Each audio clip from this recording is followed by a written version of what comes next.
The National Electrical Code, referred to as NEC, does not specifically address the certification of welders employed by electrical subcontractors. However, there are general provisions within the NEC that are relevant.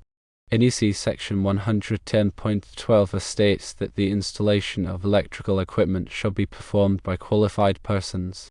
NEC Section 110.12c states that electrical installation shall be made in accordance with suitable codes and standards. Now, diving into the world of welding standards, the American National Standards Institute, referred to as ANSI, and the American Welding Society, referred to as AWS, provide standards for welding qualification. A commonly referenced standard is ANSI/AWS DUN.1, which covers the structural welding code for steel. There is also ANSI/AWS DUN.2, which covers the structural welding code for aluminum. While the NEC does not explicitly require electrical subcontractors to ensure that welders employed for electrical installations are qualified in accordance with industry standards, for example, ANSI/AWS DUN.1, it is a generally recognized good practice. Additionally, having written procedures for welding operations, including welding specifications and quality control measures, is also considered a good practice.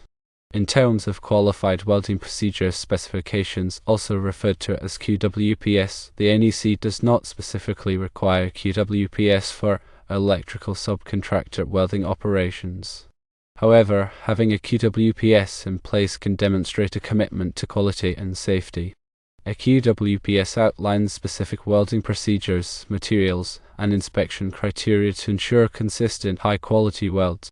It is essential to be aware that many states and municipalities have their own building codes that may have additional requirements for welding in electrical installations. Electrical subcontractors should consult with local authorities to ensure compliance with all applicable codes and regulations.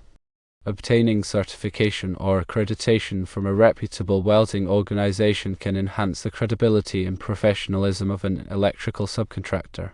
Therefore, while the NEC does not mandate specific welder certifications or QWPS, adhering to industry standards like ANSI/AWS DUN.1 and complying with local building codes are crucial for ensuring safety and quality in electrical installations involving welding.